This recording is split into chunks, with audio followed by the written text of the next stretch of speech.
Welcome back. All right, so first off, our internet and our cable are spotty, so hopefully this uploads today.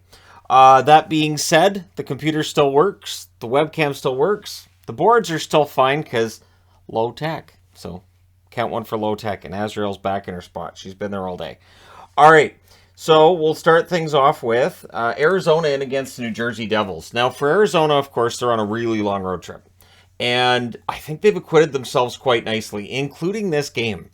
New Jersey's been really explosive offensively, and I think they controlled them as well as you can with how well they're playing. So it's Vejmelka versus Schmid in this one. Fisher has a rush chance saved. The next opportunity for Fisher was saved as well. Strong start for the Coyotes. Stetcher has a screenshot that's held, and the shots are 3-1 in favor of the road team at 5.5 minutes. But 6:29, New Jersey gets on the board first. It's Tatar from Zetterlund and Hischier. It was a one-timer on a nice pass from behind the net. Then there's a power play, though, for the Coyotes, and they would score. At 9:04, it's Gunther on the power play from Michelli and Valimaki. It was right near the end of the power play, but it's a power play goal. It doesn't stay tied for long. 23 seconds later, it's Hughes from Tatar. He wires it top shelf, and so it's 2-1 New Jersey, and that's kind of what they do. Kraus then fires one high on a rush. There's a power play for the Devils. That's killed off. Kraus then had a rush chance. That was held. 1:09 left. The Devils get a power play. So that rolls over into the second period. The Coyotes finish the kill. They take a penalty. Hughes has a shot tipped wide. We get 32 seconds of 4-on-4. Then a Coyotes power play. There's a 4-on-3 power play for the Devils for 12 seconds. It's a bit of a penalty parade at this point. It's not the only game that had that tonight either. Valimaki has a shot deflect wide. Everything's killed off, but then the Coyotes go back to the power play because this is the game with all the power plays, or at least it would be if other games weren't like this. Keller scores on that power play from Boyd at 8:19, and it was a net drive. He buries it backhand. Keller likes that move, and so there you go. He stays hot. Devils press to answer. Bukestad fires one wide on a rush, and then at 11:19, the Devils do answer. It's Boquist scoring from Howla and Siegenthaler. The Devils then get a power play, and they score on it. It is Hamilton from Bratt at 14:15. That makes it 4-2. Tatar then fires one wide on a rush. The Coyotes get a power play shortly thereafter. New Jersey did kill that off. We go to the third period. Early press by the Devils. The Coyotes aren't getting net front chances at this point. Boyd tips one wide. The Devils get a power play. That gets killed off. Bratt goes beast mode in the Arizona zone, but that was defended. There's another Devils power play. That's killed off. 5:09 left. The Coyotes get a power play. It becomes a 4-on-4. Everything's killed off. Time's running out for the Arizona Coyotes. They would pull the goaltender with 1 minute and 54 seconds left. But in the end, New Jersey holds on and wins this one 4-2. They go to 12-3 with their 9th straight victory. For the Arizona Coyotes, they're 6-7-1. They fall back below NHL 500. Your 3 stars in this one, Tatar, Hughes, and Schmid. Shots, 9-6 Arizona in the first, 13-4 New Jersey in the second, 7-5 New Jersey in the third. Final shots, 26-18 for New Jersey. So I think, honestly, if you're Arizona, you'll take that, where you limited their chances.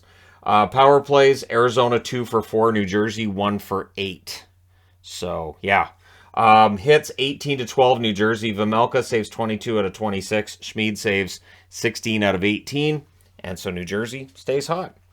All right, next up, Boston in against Buffalo. So this again tonight felt like a game Boston should probably have lost this. And I'm wearing Flames, a team that probably should have beaten Boston too. And it's making me nervous because Boston's record's really gaudy. And it just keeps getting more and more ridiculous. And at some point, there's going to be a slump. And I don't know when that's going to happen. But I think when you win games like this, it makes it more likely that slump's coming. Kincaid versus Anderson in this one. How about Keith Kincaid? You know, he gets called up. He hasn't played in forever, and he plays really well. So Krebs has an early rush chance that's held. The shots are 4-0 for the Sabres at 3 minutes. The Bruins get a power play. That leads to a shorthanded goal by Thompson at 5:17. He dekes it around Kincaid and scores, makes it look easy. And I thought to myself watching that, Buffalo looks really sharp. Boston may be in for a rough night. Sabres kill off the rest, and the shots are 7-2 in their favor. So Boston's being handled. There's a press by the Sabres at 8.5 minutes. Thompson fires one high on a rush. Bergeron has a shot that deflects high. Krebs was on a net drive, gets poke checked during that. Sabres get a power play with 1:30 left. There was a rush by Coyle. He couldn't bury there. So the power play rolls over into the second period where the Bruins would finish the kill. Darlene has a shot that's blocked. The shots are 4-1 for the Sabres at 4 minutes. Carlo has a rush chance that's saved. The Sabres get a power play. That's killed off. The Sabres go right back to the power play. It's killed off yet again. The Bruins press with 4 minutes left. Bergeron's denied. Sabres clear it out. Darlene would exit at this point. I believe it was a hit that took him out at that point. 2:17 left. The Bruins get a power play, and they would score on it at 18:51. Bergeron scores on the power play from DeBrusk and Marchand, so that ties the game. Going to the third. Peterka has a rush chance that's saved. The shots are 5-3 for the Bruins at 5.5 minutes. There's a post for DeBrusk. Quinn was then denied in close. Really good set of saves there by Kincaid. We get 2 minutes of 4-on-4. A lot of that is controlled by the Boston Bruins. Coyle fires one high on a turnover. The shots are 10-4 in favor of the Bruins with 8 minutes left. And Zboril would put them ahead from Nosek at 12:31. The Sabres would press to answer. The closest they get is a crossbar. Bergeron scores. The Sabres take a timeout to look at it, and they decide to challenge it for a high stick. And on the review, the referee says, nope, no high stick. There wouldn't have been a stoppage. And so the goal counts, and that gives the Bruins a power play because that's a delay game call on the Sabres. Bergeron scores that goal at 18:11 that was challenged from Marchand and Pasternak, and that's your insurance goal to put them ahead 3-1. Boston wins it by that score. They go to 13-2. On the Buffalo side, they're 7-8. They were wearing the reverse retros. They're very nice-looking jerseys. They did lose. 3 stars are Bergeron, Kincaid, and Zboril.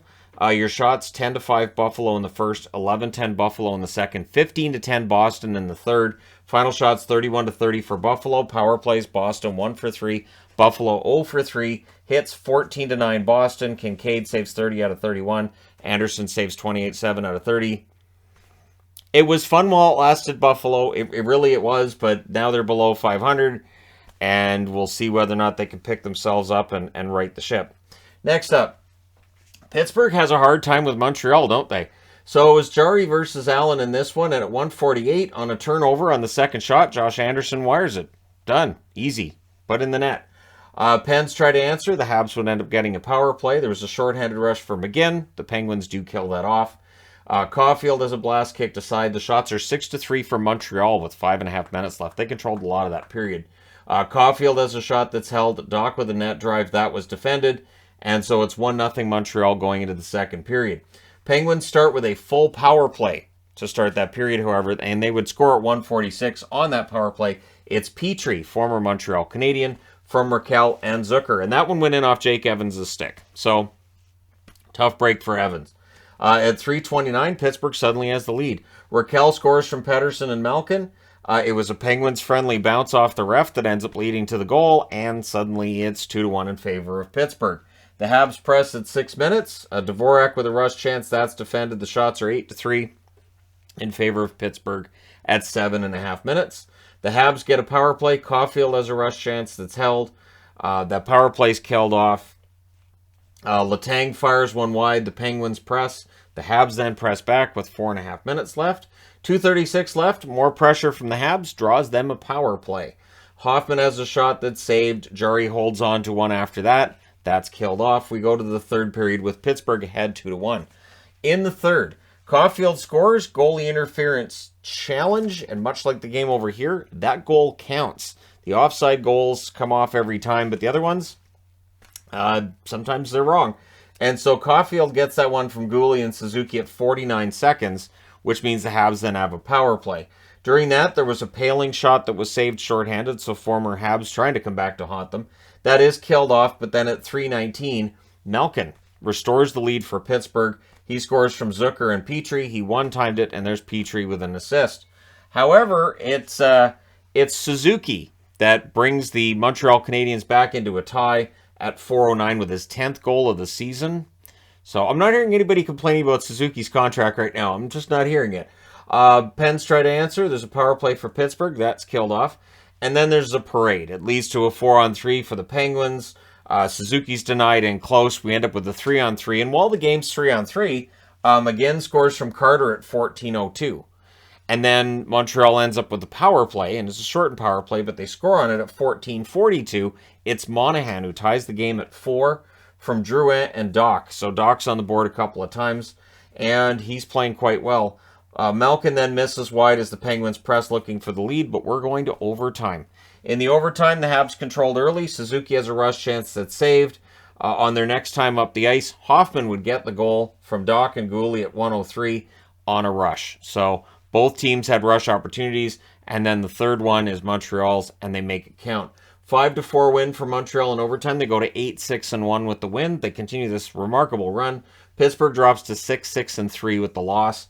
The 3 stars are Suzuki, Zucker, and Hoffman. Shots 7-4 Montreal in the first, 19-8 Montreal in the second, and 14-11 Montreal in the third before going 2-1 in the overtime in favor of Montreal, including the shot that matters. Final shots 42-24 for the Habs. Power plays, Pittsburgh 1 for 3, Montreal 1 for 5. Hits 20-15 Pittsburgh. Jari saves 37 out of 42. Allen saves 20 out of 24. And yeah, Montreal still above 500. I have no idea what's going on. Next up, Vancouver in against Toronto. Vancouver shot themselves in the foot by going ahead. This is one of those times where if there had been a live stream, I would have proof that when they scored to go up 2-0, I said out loud, well, that's it. Now we're going to lose. Ta-da! So it's Martin versus Källgren. They had an amazing tribute to Borje-Salming. Absolutely amazing. It is something to watch a fan base and an organization rally around a legend like that. So the early jump was for the Leafs. Kerfoot has a rush chance that saved. Studnicka then had a rush that was held. And then Horvat opens the scoring. Bo Horvat stays red hot. He scores from Shannon Podkolzin at 3:41. Nylander then misses wide on a rush. The Leafs press at 9.5 minutes. Melgen fires one wide on a rush. The Leafs press with 9 minutes left. The Canucks, though, get a power play, and they score on it. As JT Miller from Hughes and Besser at 12:11. There you go. They're up 2-0. Case closed. It's all solved. It's done. The Canucks actually pressed for another 2. They played well at this stage of the game. But with 2:13 left, the Leafs draw a power play. Now, it's killed off, but you could tell the Leafs are getting their offense in order, and they had many chances. So in the second period, down 2-0, there's an early power play for the Leafs. And the Canucks penalty kill has been the bane of their existence. So Tavares is denied, Matthews is not. He scores a power play goal from Marner and Tavares at 1:46. Canucks press at 4 minutes. That just made Toronto mad, so Engvall scores to tie the game from Yarncroke and Giordano at 6:27. The Canucks press, and then the puck goes the other way. Matthews is robbed on a rush, but during the little press that sets up, Jordy Ben scores from Riley and Nylander at 10 minutes and 1 second. So 1 second past the halfway mark of the game to make it 3-2 for Toronto. Former Vancouver Canuck Jordy Ben scoring a goal, which Canucks defense has a hard time doing this year. It is bizarro land. Wait till we get to the Chicago-Anaheim game. Anyways, the Canucks call a timeout, and I don't know that it did much. To be honest, I don't know. Leafs press with 3 minutes left with 1:18 left. The Canucks get a power play. That rolls over into the third where the Leafs finish the kill.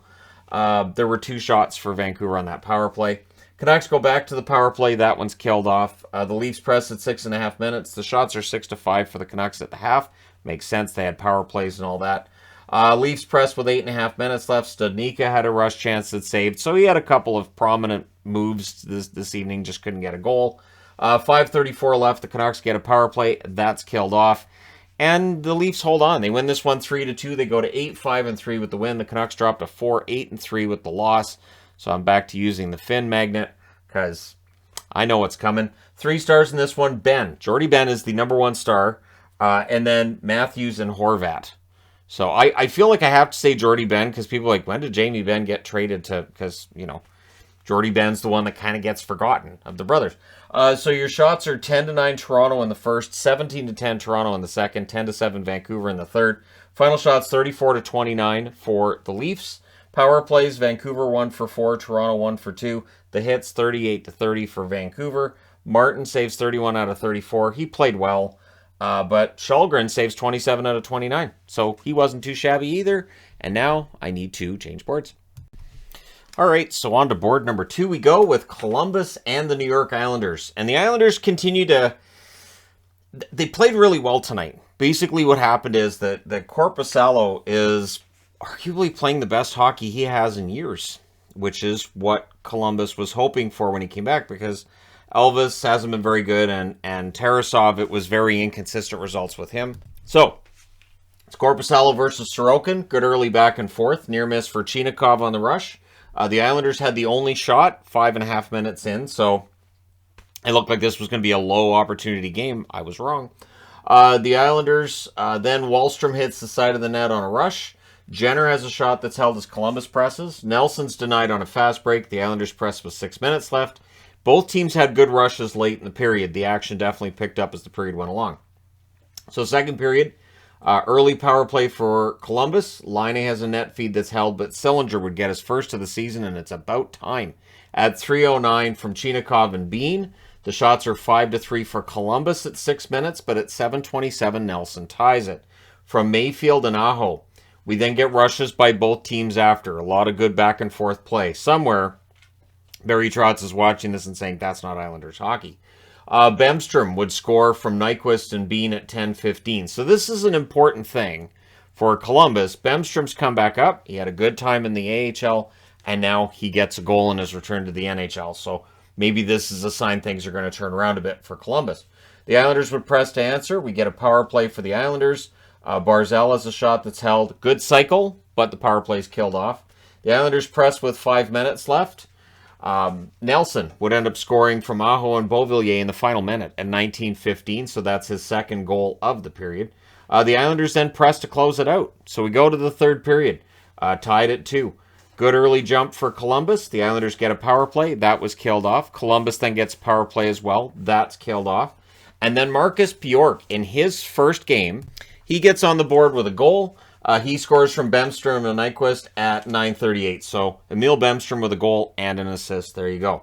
But Jenner has a net feed that's blocked, and then the Islanders would tie it. It's Mayfield, as the defense continues to get a ton of goals for the Islanders. Barzal and Wahlstrom with the assists at 12:51. The Islanders would press with 5 minutes left. There was a net feed to Lee that was blocked, but we end up going to overtime. Columbus controlled early, did not get a shot. There was a net feed by Laine that was a near miss. And on a rush going the other way, Parisi scores at 39 seconds, and there was a delayed penalty as well. So, really solid finish by the Islanders. They win 4-3 in overtime. They go to 10-6 on the season. Columbus drops to 4-9-1. Your 3 stars are Nelson, Mayfield, and Aho. Sebastian Aho, the Islanders version, having a pretty good time lately. Shots 10-6 New York in the first, 22-15 New York in the second. That was a crazy period of hockey.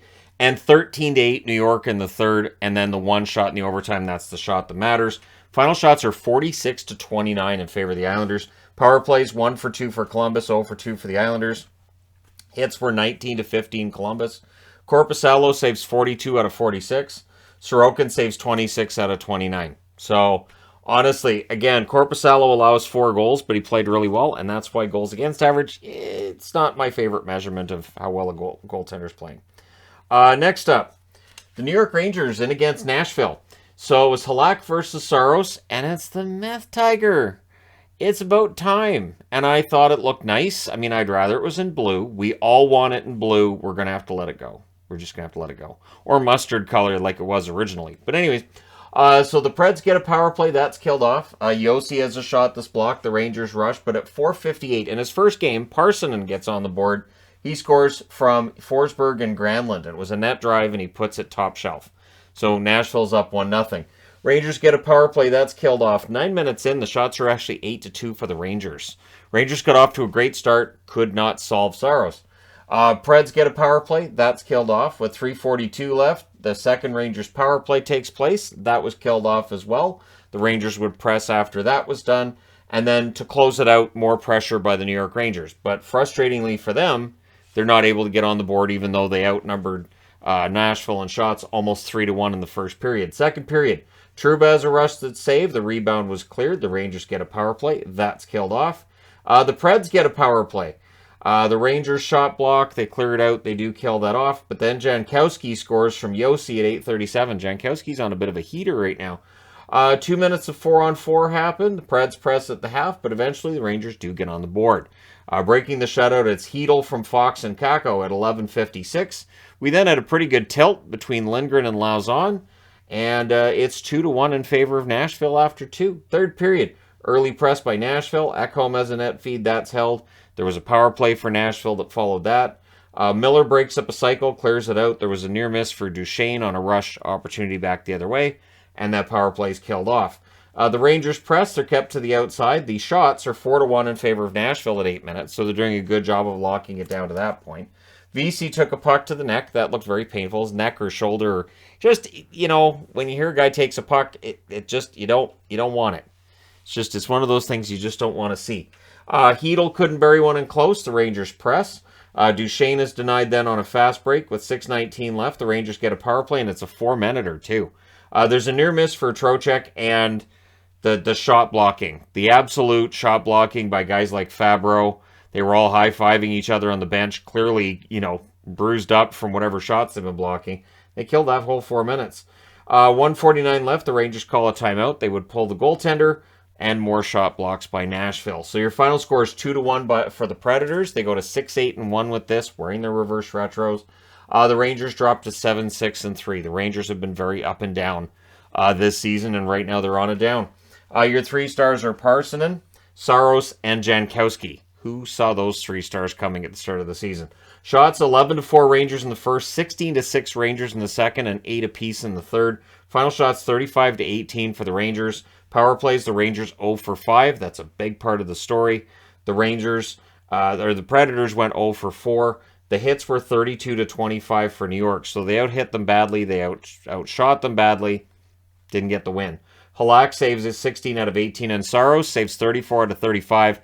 The kind of statement game that might mean he's on a bit of an upswing, which means maybe Nashville will be as well.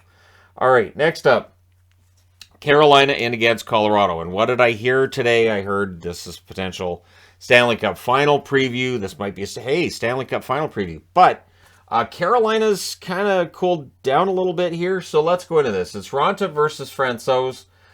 Good back and forth early in this one. Avs get a power play. The Canes didn't let him set up, and then it became 1 minute and 9 seconds of 4-on-4 as Makar went to the box. That's a rarity. Everything gets killed off there. Then there's some pushing after a hold by Francouz. The Canes get another power play. That was killed off. And then the Avs, they get a turn on the power play, and they would score on it. It's Makar. He scores from Rantanen and McKinnon at 14:29. And it was a banked shot in off Ranta's skate. And I heard the Carolina announcer say it's a fluke. And I'm thinking, you know what? If I'm Makar, I'm going to the bench going, yeah, I knew what I was going to do. I was going to shoot it. It was going to go off the backboards. It was going to go over the top of the net. And then it was going to go off Ranta's skate into the net. And that's where McKinnon should come along going, yeah, he told me he was going to do that. Totally cool. Here's $20. So the Canes try to answer, but at 17:51, Makar scores again, this time from Rantanen and Lehkonen, and this is during a delayed penalty, and there was no bank shot to it. It wasn't a trick shot. So, yeah, that puts Colorado ahead 2-0 with 1:40 left. The Avs get a power play. Aho prevents a goal. Ronta makes some saves at the horn. It's 2-0 after 1. It could have been worse. Second period, Avs press at 1.5 minutes. We get a power play for Carolina. That was killed. The shots are 3-2 in favor of Carolina at 6.5 minutes. Canes go back to the power play. It's killed off. The Avs get a power play. It's quite the parade at this point. That's killed off. There were 5 shots during that Avs power play. Stahl would score to put the Canes on the board from Martinook and Fast at 13:55. So after 2 periods, it is 2-1 in favor of Colorado. And they've been the better team, but it's only a 1-goal game. Third period, early press by the Canes. They're looking for that tie on the road. Taves then has a net drive that's held. Some good back and forth as the clock is running. The game was going pretty fast. The Canes press at 3.5 minutes, but McKinnon would score from Rantanen and Taves at 4:16. So that makes it 3-1. Rantanen's then denied on a rush. We start seeing some desperate hockey from the Hurricanes, where we're seeing like Pesci's pinching from the point, a lot of hitting along the boards, and a lot of more risky plays you wouldn't normally see from a Rod Brindamore coach team, but they're down by 2. They need these goals. Aho has a shot that's held. The shots are 6-4 in favor of Carolina at 9.5 minutes. Strong forecheck from the Canes, but the Avs are weathering it. They're clearing it out. The Canes are throwing hits again with 6 minutes left. Even though the hits on this say that only Carolina only had 11, I'm pretty sure I saw 11. I swear. Sometimes these hits, it's fun to throw them into recap videos like this, but I do question what counts as a hit to one person watching the game as opposed to somebody else. Because I saw a lot of Carolina hits that are definitely not being recorded. So 5:24 left. The Canes get a power play. That's killed off. They'd end up pulling the goaltender. Rantanen hits the empty net at 17:50. The Colorado Avalanche win this one 4-1. They go to 8-4-1. Carolina 9-5-1. And I've watched enough of the Colorado Avalanche now over the last 2 weeks to say, yeah, I think they're over the slow start. I think we can now say, yeah, Colorado's back. So the 3 stars are Rantanen, Makar, and McKinnon, and it's scary because they're still without some big names. So when those big names come back, we'll see what happens. Shots were 11-9 Colorado in the first, 10-6 Colorado in the second, 10-7 in favor of the Canes in the third. Final shots 28-25 for Colorado. Power plays Carolina 0 for 5, Colorado 1 for 4. The hits 13-11 for Colorado. I don't agree with those hit totals at all. Ranta, 24 saves on 27 shots, and Francois saves 24 out of 25. So if you watch a replay of that game, tell me, were there 24 hits? I'm thinking there was more than that. But anyways, it's time to change boards again. All right, next bizarre result. Soderblom versus Stolarz as we get Chicago against the Anaheim Ducks. And this game just bewildered me. Honestly, this is the weirdest game. At 19 seconds, forecheck leads to a goal for Anaheim. Yep. Terry from Zegras. Ducks then press for another. The shots are in favor of Anaheim 5-0 at 4 minutes. The Hawks couldn't get into the zone at all. They could not get into the Duck zone. They were lucky to get past center. Fowler's denied on a net drive. The shots were something like 12-1 8 minutes into this. Like, it was ridiculous. And then Henrique, on a rush opportunity, scores to make it 2-0 at 11:13. Terry and Benoit with the assists. So what am I thinking watching this? All right, well, the Hawks were due for a stinker, right? We know that this is a team that's rebuilding, right? However, Tinordi, I mentioned this a couple games ago. Jared Tinordi right now is playing the best offensive hockey I've ever seen him play. And I don't know if it's the way he's being coached by Luke Richardson. Maybe Luke Richardson looks at Tinordi's game and sees some of himself there. Richardson was a physical defenseman too, and a defensive defenseman as well. But Tinordi's playing the best hockey of his career. He scores the goal. It's a nice one too. From Domi and Kane at 13:35. Jared Tinordi's never had more than 1 goal in a season. So that's his first goal. We'll come back to him. So Terry fires one wide on a 2-on-1. Last minute, there's a press by the Hawks. And with 11 seconds left, they get a power play. So that rolls over into the second period. Domi has a shot that deflects out. The Ducks do finish the kill. But at 4:04, Chicago ties this. It's Roos from Kane and Domi, another defenseman. Zegras had lost his stick on the play, and Roos takes advantage. Domi then had a rush chance that was saved. The shots are 5-3 for the Ducks at 7 minutes, but it was a more evenly played period at this stage. Terry couldn't bury one on a fast break. He gets shaken up. He got hit with a stick. It's a 4-minute power play for the Ducks as a result. The Hawks shot block. The Ducks cycle. They do kill that off. So the third period rolls around. Terry would return in the third. Henrique couldn't bury one in close. Klingberg has a shot blocked as the Ducks press. Ducks press again at 5 minutes. Regenda had a chance that was held. The shots on net are 3-1 for the Ducks at 7 minutes. So it's a tie game, and I'm thinking, but the Ducks are probably still going to pull this out, right? Anyways, limited attack by the Hawks. Kane has a net feed that's turned aside, and then Tinordi gets another goal at 17-18. It's not the prettiest goal. It doesn't matter. It goes in off Kulikov and then Stolarz. It's still his goal. It's the first time in his career he's had 2 goals in a season, and he gets them in the same game. And it's the dad's trip, meaning that Mark Tinordi's somewhere in the building going crazy because his kid got 2 goals in the same game. I hope he had some money on it. Goalie pull with 1 minute and 40 seconds left. Kane would try to hit the empty net. He hits the post instead. That's as close as anybody got to getting a goal for the rest of the way. Chicago holds on, win this one 3-2. Yeah, they were outshot badly, outplayed really badly that first 11 minutes, and then they won. They go to 6-5-3 with the win. The Anaheim Ducks 4-10-1. It is a miserable season for Anaheim that continues. 3 stars are Tinordi, Terry, and Domi. Yeah, Tinordi, first star in a game. I don't think I've ever seen that. Shots are 19-5 Anaheim in the first, 13-11 Anaheim in the second, 9-6 Anaheim in the third. Final shots 41-22 for Anaheim. Power play Chicago 0-1. Anaheim 0-2. The hits were 30-18 for Chicago. Soderblom saves 39 out of 41. I think Brian Hayward jinxed Anaheim because when it was 2-0, he said, yeah, Soderblom looks really shaky. They should just keep throwing shots at him. And Soderblom didn't allow a goal after that. Stolars with 19 saves on 22 shots. And yeah, so that's the story. Anaheim really did outplay Chicago and managed to grab the loss from the jaws of victory, much like the Canucks did earlier. No, we're going to get Bedard. No, we're going to get Bedard. Oh, I don't think so. You think you can blow a 2-goal lead. Look what we're going to do. All right, next up. St. Louis in against Vegas. This is one of those results, right? This is where the trap magnet would normally come out. But St. Louis is a good team. And their record, they're not as bad as their record right now, right? That 8-game losing streak was awful, but it looks like they're going streaking, right? To quote Will Ferrell. Binnington versus Hill in this one. Tarasenko has a net feed. That's blocked. The shots are 2-1 for the Blues at 5 minutes. And then saw it at 9:47. Scores from Rosen and O'Reilly. It was a good press that sets it up. O'Reilly had a good game tonight, too. That's very key. Blues get a power play. And it's another shorthanded goal for Riley Smith. Where's all this shorthanded stuff come from for him? Stevenson with the assist at 10:46. So that ties the game. Cotter then with a net feed. Near miss there. Vegas presses with 1.5 minutes left. Last minute, Shen had a rush chance that's defended after the first period. It's 1-1, and it felt like Vegas was getting things together, and they were going to pretty much take over the game. And second period, early on, it looked like that might be the case. Falk has a shot that's blocked, and then Kessel would score from Carlson and Cotter at 2:43. So it's now 2-1 for Vegas. The shots, though, were 3-2 for St. Louis at 4 minutes. Blues get a power play. Falk has a blast that's held. Shen's denied. They do kill that off. Alexandrov then had a rush chance. That was blocked out. Barbashev has a rush that's saved.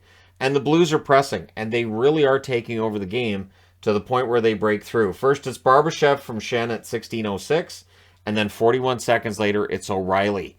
Puts them ahead from Levo and Mikkola. So, there you go. Josh Levo on the board, O'Reilly with a goal, and Mikkola with the other assist. Pretty good goal there for St. Louis, makes it 3-2. Things get kind of pushy then after a hold by Binnington. Blues press for another. Smith was then denied on a Vegas rush towards the end of the period. We're going to the third. This is Vegas's period.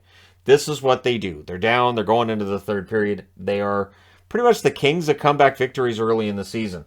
Early power play for the Blues. That's killed off. It manages 3 shots. The Blues would only manage 2 more shots in the rest of the third period. Delay game call. The Blues go back to the power play. It's killed off 1 shot. So that's 4 shots on power plays. They only had 5 shots in the period. So Blues press at 5 minutes. I'm guessing they didn't get a lot of shots, right? You can do that deductive reasoning yourself. Theodore has a screenshot. That's held. Cotter then had a rush chance that was held. Vegas presses at 8 minutes. Marchessault fires one high. More pressure. Binnington denies Marchessault. Marchessault would slam the glass with his stick. The shots are 9-5 for Vegas with 7 minutes left, and it was going to get a lot worse. And I mean a lot worse. Binnington earned his paycheck and more tonight. So it's all Vegas in the second half. Blues are just holding on. Basically, if all the Blues had stopped skating and just watched as Binnington stops everything, it wouldn't have really surprised me at that point. Both Marchessault and Martinez are denied. 15 shots in a row for Vegas at that point. It would continue. Goalie pull with 2 minutes left with 58.7 seconds left. Vegas calls a timeout. Stone has a shot that's held. They don't tie it. Your final score is 3-2 for St. Louis. They go to 5-8 with the win. Vegas drops to 13-3 with the loss. Your 3 stars are O'Reilly, Smith, and Binnington. Binnington earned that 3rd star. Shots are 8-4 Vegas in the first, 19-8 St. Louis in the second, and 22-5 Vegas in the third. They had, in the final 7 minutes, 13 shots. So Binnington doesn't have to buy beer for a while. His teammates will be buying it for him. Final shots are 36-28 for Vegas. Power plays, St. Louis had 4, Vegas had none. I think this was the 5th game Vegas has ever had no power plays. I think it's their 5th time in their history. Anyways, hits were 32-29 for Vegas. Binnington saves 34 out of 36. Hill saves 25 out of 28. And there you go. St. Louis gets a win against the Vegas Golden Knights. First loss for Vegas in 10 games. And I didn't make a video about their winning streak, so I know I didn't jinx it. That's a good feeling, right? All right, next up, Winnipeg in against Calgary. And Calgary, of course, on a losing streak. Winnipeg's been playing pretty well lately, and you get the feeling something's going to give somewhere. Hellebuck versus Markstrom, and Tanev was back. And Chris Tanev being back in the lineup is huge for Calgary. It was absolutely huge tonight. He doesn't get into the 3 stars. I think that's wrong. I think he absolutely belonged in the 3 stars.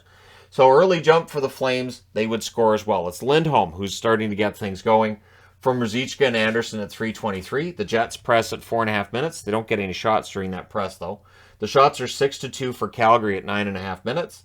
Sandberg then has a shot kicked aside. Markstrom, just excellent. Some big saves. He rolls over. He does the whole, old-fashioned 80s 2-pad stack type saves. And when he's on, that's the kind of goaltending you get with Markstrom. Better second half for the Jets, and at 14:46, Pionk gets one from Morrissey. That one went in off Mackey, and it was a turnover opportunity that gets buried. Harkins then took a puck to the mouth. He would come back into the game wearing a cage that didn't look like it fit him. I can't verify that the cage he was wearing is meant for maybe 12, 13-year-olds. It just didn't look like it fit him. So, Ruzicka would restore the lead for Calgary from Lindholm and Anderson at 17:22. With 1 minute and 27 seconds left, we get 4-on-4 for 2 minutes. So that rolls over into the second period. We would get 4-on-4 again early in the second period. Dubois, 4:23. I believe this was a 4-on-4 goal. He scores from Morrissey and Pionk, and it was a 2-on-1 where he buries it. So Dubois has been on a hot streak lately, and that puts the Jets back into a tie game at 2-2. Flames get a power play. There's a shorthanded rush chance for Manalainen that kind of fizzles out. That power play is killed off, though. Jets then get a power play, really aggressive penalty kill by the Flames. They do kill that off. Appleton's denied on a net drive. The Flames get a power play. It's killed off. 2 shots allowed there. Jets press with 2.5 minutes. The Flames press back. Hellebuck holds during that press. 1:39 left. The Jets go back to the power play. However, it's a shorthanded marker. It's Lewis with his 10th career shorthanded goal from Backlund at 18:31. And then Backlund had another shorthanded rush after that. Could have added another. Anderson initiated some chaos. Trips Dubois towards Markstrom. Markstrom then finishes knocking Dubois down, and Dubois went completely bonkers. Like, he went completely off, and so Markstrom's the only one that gets a penalty out of all that. And so it's a 5-on-3, and then things got kind of punchy at the horn. I always get nervous when it's a 5-on-3, because you've got 2 extra guys for one team on the ice. So you could end up with a really ugly situation if the guys on the bench, where their teammates there's only 3 of them on the ice, you feel like they're getting picked on, and especially at the horn, you might be tempted to jump on the ice and do something about it. It did not happen. Third period, it's all killed off and no shots. Not only does Winnipeg not score on that 5-on-3 followed by the 5-on-4, they don't even get a shot out of it. Tanev, the shot blocking from him has been great to this point in the game, and it would continue to be so. Flames get a power play. Connor blocks a Hanifin shot. Mangiapane has a rush that deflects out. That's killed off. Flames press at 7.5 minutes. Mangiapane has a rush chance that's held, and there's some pushing. Wanted to mention here, too, Mangiapane was all over the ice in the third period. I could have wrote his name down about 5 times. He was everywhere. Best playing I've seen from Mangiapane this season. If he can play like that in future games, he will start getting goals again. So goalie pull with 1 minute and 40 seconds left. With 1 minute and 33 seconds left, the Jets call a timeout. With 35.1 seconds left, the Flames are guilty of an icing, and it doesn't matter. Your final score is 3-2 for Calgary. They go to 6-6-2 with a much-needed victory. Winnipeg drops to 8-4-1 with the loss. Your 3 stars are Markstrom, Ruzicka, and Pionk. The shots were 10-9 Calgary in the first, 14-10 Calgary in the second, and 11-4 Calgary in the third. I'm guessing a lot of the shots for Winnipeg were blocked. Final shots 35-23 for Calgary. Both teams went 0-for-3 on the power play. Hits were 27-16 for Calgary. Hellebuck saves 32 out of 35. Markstrom saves 23 out of 25. And when Markstrom plays with that edge to his game, he can be quite good as long as it's controlled. And in this game, it was pretty controlled. He was also pretty lippy after allowing goals, but that kind of happens. He will complain often to referees. But again, when he's on his game, that's kind of how it works. All right. Next up, last up, is Detroit in against the LA Kings. And the LA Kings wearing their reverse retros. Gorgeous. Those jerseys are gorgeous. Interesting story if you were not watching the LA feed. Jim Fox said that back in the 80s, the LA Kings would do charity events with the LA Lakers. And they would wear white versions of their 80s jerseys. And they really liked them. So they went to ownership and said, hey, we'd like to wear white versions of this rather than the gold versions. And they were told no. So he said, we've waited almost 40 years to finally see them on the ice, and they're gorgeous. And I agree with Jim Fox on that one. So it's Nedeljkovic versus Peterson in this game, and it takes 9 seconds. The second fastest goal to start a game in the history of the LA Kings. It's Grundstrom from Kupari and Edler. So Edler's on the board. He's got a couple of assists now. That's good. Kopitar's then denied on a turnover. The Kings press. Velarde's absolutely robbed. The Wings, though, they get a power play, and they score on it. It's Kubalik, who continues to be red hot. And I don't know how long this is going to go, but it's great for him, right? Hronik and Perron with the assists at 4:09. And then the Wings press for the lead. There's a press by the Wings again with 9 minutes left. Shots are 3 apiece, though, with 8 minutes left. Not a lot of shots on net. It felt to me like these were teams that were trying to protect goaltenders that have been struggling to start the season, because they had goaltenders that were struggling to start the season. Kings get a power play. They score on theirs. It's Fiala from Doughty and Kempe at 13:21. So Kempe doesn't get a goal, but he gets an assist. And there's Fiala with another. I think he's up to 5 now. Kings look for another goal. The Kings would press with 6 minutes left. And with 1:05 left, Detroit goes to a power play. So that rolls over into the second period, where the Kings would finish the kill. Moore then fires one wide on a rush. Power play for the Kings. Velarde hits a crossbar. So Velarde's still stuck on 10 goals. He got his 10th goal in the last game, so it's not like he's been stuck for a long time. But he had opportunities. And then Sean Durzi, he scores to put the Kings up by 2. He scores from Dano and Kaliev at 6:23. It's 3 seconds after that Kings power play ended. Shots are 4-2 for LA at 7.5 minutes. Lemieux has a shot that's held as a Kings press. Fiala has a rush chance that's blocked out. The Kings would get a power play, and this one would count as a power play goal, and it's Durzi again. He scores from Kaliev and Dano at 13:41. So it's the same scoring play. Dano's suddenly getting points too. Wings press with 3.5 minutes left. Wings would end up getting a power play. That's killed off, and LA allowed no shots. So after the second period, it's 4-1. And I thought, cool, we're not going to get overtime in the 7:30 start. That's great. I don't have to worry about a shootout. I didn't say it out loud, but I jinxed myself just by thinking it. So early power play for the Wings, and they score at 1:57. It's Larkin from Sundqvist and Raymond. So that's where I started thinking, this might not be over. The shots are 3-2 for Detroit at 6.5 minutes. Roy then saved a goal. The puck goes over Peterson. Peterson didn't know where that was. If Roy's not there, that's in the net, and this game goes to overtime and probably a shootout. Kings, so I owe Roy a beer. If I ever see him, Matt Roy, I owe the guy a beer. Kings giving the Wings no room out there, but eventually the Wings would force some room for themselves. Goalie pull with 4:05 left. So lots of time left when they pulled the goaltender. But, this day and age, it's not as weird as it would have been. 10 years ago, if you pull a goaltender with 4 minutes left, people would be like, what, is it a power play? Is it a delayed? Why are they pulling the goalie now? So Perron saves an empty net goal attempt by the Kings. And then Hronik would score his first of the season to go with 9 assists at 17:59 from Kubalik and Perron. So there's Kubalik on the board again. It's ridiculous point scoring levels that he's on. And it was a good press and a blast from the point that just went through a crowd and went in.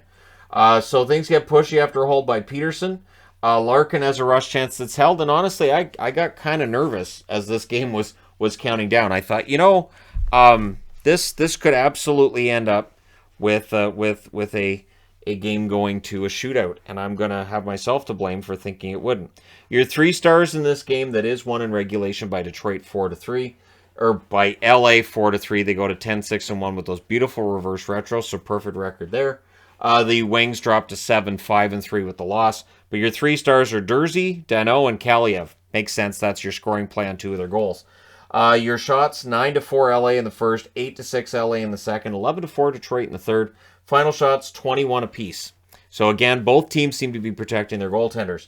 Power plays, Detroit 2 for 4, LA 2 for 3. That's the only time they really had opportunities and time. Your hits, 34-23 for Detroit. Nedeljkovic, 17 saves on 21 shots. Peterson saves 17 out of 20. So there you go. Let me know your thoughts in the comment section below. As always, don't forget to hit like and subscribe if you're browsing your way through, you just happened upon this video. Thank you guys so much for watching, for all your support. I will talk to you again soon.